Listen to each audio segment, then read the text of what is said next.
Bonsoir, avec une nouvelle capsule de la brève de Bouchra Mouftiset Baïkom and Coach. Et toujours, je vais parler du manager toxique. Une enquête a été menée aux États-Unis auprès de certains collaborateurs. Et qu'est-ce qui est ressorti de cette enquête? Il est ressorti que 76% des personnes interviewées ont dit que leur manager est toxique. 76%. Ce n'est pas simple. C'est un taux vraiment élevé. Et comment peut-on reconnaître le manager toxique? D'ailleurs, la question est la portée, c'est-à-dire l'enquête est la portée aussi sur comment reconnaître qu'un manager est toxique. Il y a certains traits. Il y a certains traits à ce manager toxique. Le manager toxique, en dehors qu'on dise qu'il est toxique ou narcissique, il est méchant. C'est une personne qui est méchante. C'est une personne qui est rancunière. Elle n'oublie pas. Elle veut se venger. C'est une personne qui est prétentieuse. Le manager toxique, il a beaucoup de prétentions. Et en même temps, c'est une personne qui dévalorise ses collaborateurs ou ses collègues. C'est une personne dévalorisante. Ajouté à cela, c'est que c'est une personne qui ne se maîtrise pas, c'est une personne qui devient violente et elle manque d'intelligence émotionnelle. Moi, j'irai plus loin pour dire qu'elle manque d'intelligence relationnelle. Lorsqu'on est face à un manager toxique, on ne peut pas parler du tout de l'intelligence relationnelle. Lorsqu'on est face à un manager toxique, on est face à un ego très élevé et la personne, ce manager, il ne reconnaît jamais ses torts. Lorsqu'on est face à un manager toxique, ce manager, il va tout faire pour vous dévaloriser. Donc, retenez les éléments dont j'ai parlé et qui sont la méchanceté, la rancune, la prétention, la dévalorisation de l'autre, la violence, le manque d'intelligence émotionnelle et le manque d'intelligence relationnelle pour qu'on puisse repérer ce manager toxique. Quelle est la première des choses à faire? Au-delà de ces symptômes, il y a des choses à faire que vous pouvez faire pour que vous puissiez cohabiter avec ce manager, parce que parfois, on n'a pas la possibilité de se débarrasser de ce manager. Il est notre N plus 1, notre supérieur hiérarchique. On ne peut pas se débarrasser de lui.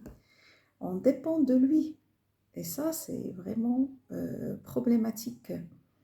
Il y a d'autres mécanismes. Il y a des mécanismes pour qu'on puisse encore le repérer. Et il y a des mécanismes pour qu'on puisse, plus ou moins, je peux dire, cohabiter avec lui. Mais d'abord, moi, je préfère d'abord qu'on ajoute à tous les éléments dont j'ai parlé, on ajoute d'autres éléments très importants. C'est que ce manager toxique, il va toujours vous dire qu'il a raison.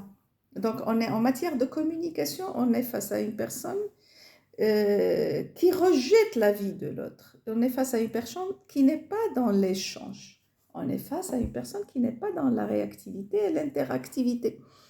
On est face à une personne qui n'est pas dans la transparence, qui n'est pas dans l'empathie, qui n'est surtout pas dans l'objectivité. C'est très important. Le manager toxique, il n'est pas objectif. Le manager toxique est une personne qui manque d'intégrité. Pour lui, lorsqu'il y a des réussites, surtout lorsqu'on travaille en équipe, lorsqu'il y a des réalisations et que ces réalisations ont abouti à des réussites, là, qu'est-ce qui se passe? Il s'approprie, lui, ces réussites.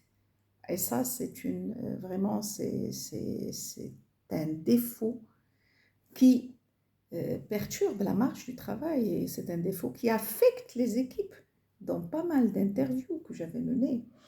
dans le cadre de la communication interne d'entreprise, cet élément revient, le manque d'intégrité, les managers qui s'approprient les réussites de leurs collaborateurs. Et c'est très, très grave. Ajoutez à cela, le manager toxique, il peut arriver à un point où il peut ne pas reconnaître vos compétences. Il peut vous pousser même à douter de vos compétences. C'est vraiment très, très problématique. Ce n'est pas évident de cohabiter avec un manager toxique. Et il va tout faire pour vous demander toujours, même si vous arrivez à réaliser des réussites, à atteindre les objectifs, il va toujours demander trop. Il va toujours vous demander plus. Le plus, parfois, j'ai certains managers qui ne sont pas toxiques, qui me disent qu'ils préfèrent adopter cette attitude pour pousser l'autre plutôt à aller plus loin, pour pousser l'autre à travailler encore plus. Mais parfois, lorsqu'on est face à des personnes qui sont fragiles, ça porte atteinte à la confiance en soi du collaborateur. Et donc, du coup, est-ce que c'est une bonne démarche ou c'est une bonne technique? Je ne le pense pas. Tout dépend, tout dépend. Et c'est là où on a besoin d'être face à un manager visionnaire, un manager coach dont j'ai parlé dans une autre capsule pour qu'il puisse situer lui aussi de son côté les faiblesses de ses collaborateurs et les aider à remonter ces faiblesses. Deux autres points négatifs de ce manager toxique, c'est que c'est une personne qui a de la tyrannie, c'est un tyran. Et c'est une personne imprévisible. Il peut être très aimable avec vous et du jour au lendemain, il va devenir méchant. Donc, il est versatile en quelque sorte.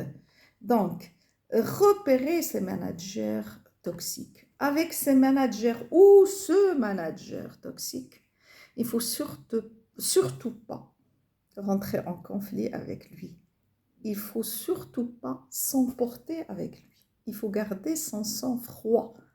Et il faut principalement, lorsque vous avez des objectifs à réaliser, lorsqu'il y a une stratégie tracée, vous devez vous focaliser sur vos objectifs, vous concentrer sur vos objectifs. Et lorsqu'il y a des problématiques données, n'hésitez pas à proposer des solutions. Donc, du coup, lorsqu'on est on est un acteur dans les propositions à des solutions, forcément, on va attirer ce manager toxique et on va peut-être diminuer sa toxicité. Donc, un autre élément. Je viens de terminer un séminaire sur l'intelligence relationnelle.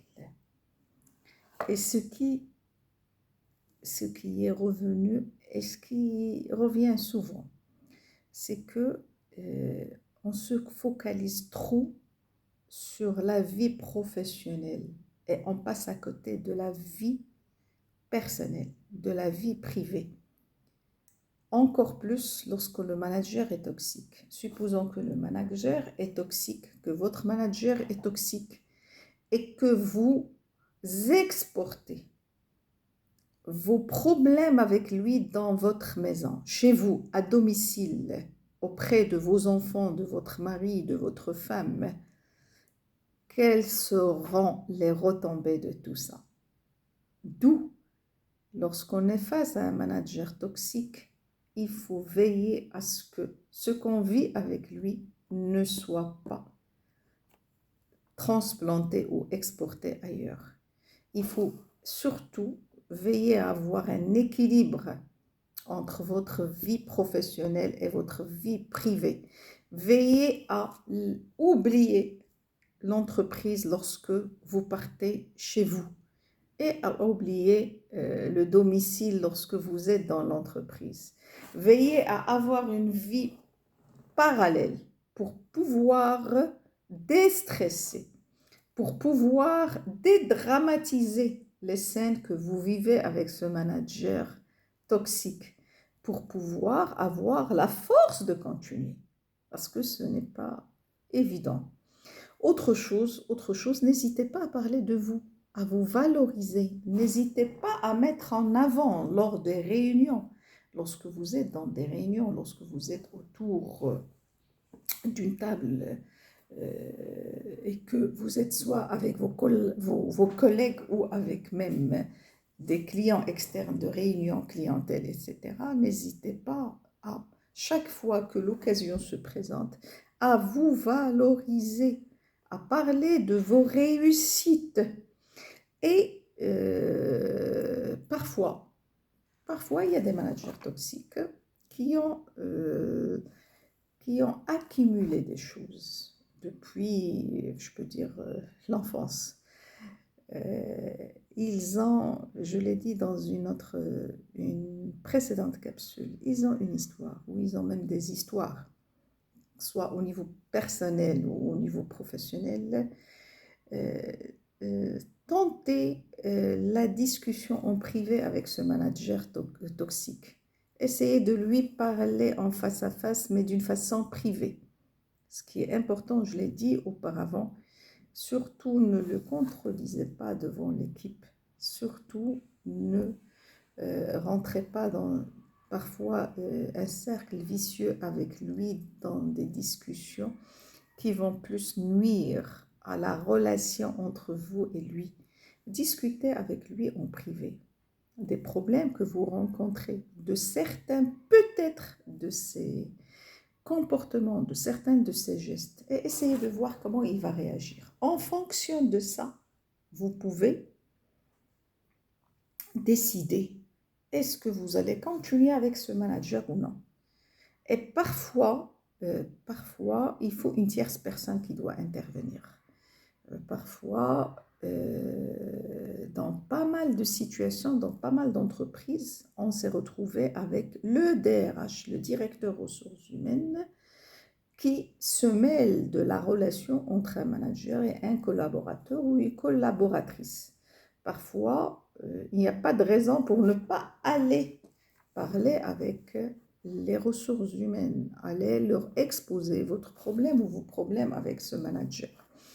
Et parfois, lorsque tout ce que vous avez fait, vous avez essayé avec ce manager et que vous n'arrivez pas du tout à cohabiter avec lui ou avec elle, il est préférable de demander une mobilité si l'occasion se présente, si l'entreprise le permet, s'il y a éventuellement des concours internes. Sinon, il n'y a aucune autre solution que de démissionner. Oui. S'il faut démissionner, vous allez démissionner. Il est préférable de démissionner que de tomber par la suite malade et de se retrouver avec des problèmes. Parfois, je peux dire, pas seulement, je peux dire qu'ils peuvent aller carrément au psychique, qui peuvent être des problèmes même psychiques. Donc, la toxicité, en somme, pour résumer, la toxicité, je trouve partout. 76% de l'enquête USAID n'est pas simple. 76% n'est pas simple. Elle existe partout, la toxicité. Mais veillez, s'il vous plaît. Veillez, et je le répète, veillez à équilibrer votre vie privée et votre vie professionnelle. En cas de stress créé par un management toxique, essayez de détecter les stresseurs qui sont dus à ce management. Lorsque je dis management, c'est-à-dire le manager ou la manager. Essayez de voir ces stresseurs et essayez de réagir sur les stresseurs qui sont à votre portée, c'est-à-dire les différentes propositions que j'avais données tout à l'heure. Si il n'y a aucune solution, dans ce cas, il faut carrément quitter l'organisme ou l'entreprise. Et à la prochaine brève de Bouchra Moftizet Vaikom and Coach. N'hésitez pas à commenter, n'hésitez pas à liker, n'hésitez pas à disliker